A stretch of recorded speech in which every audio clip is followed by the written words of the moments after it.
เพื่อนของฉันค่อยๆลาหายปู่ย่าตายายก็เริ่มตายจากกันตอนเด็กน้อยเคยพูดเล่นกันเล่าเรื่องความฝันว่าอยากเป็นอะไร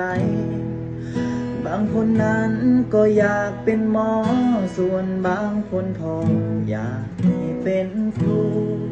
มาถึงตอนนี้ฉันก็ยังไม่รู้ว่าที่ฉันเป็นอยู่มันดีพอหรือยัง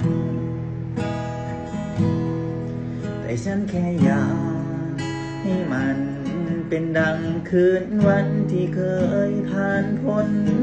ได้คอยคนทุกคนอยู่บนถนนความฝันด้วยกันบัดยามที่เจ้าอ่อนแรงให้จันทร์ส่องแส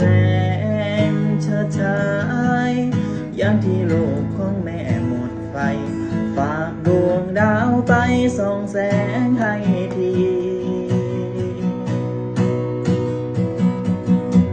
บัดยามที่เจ้า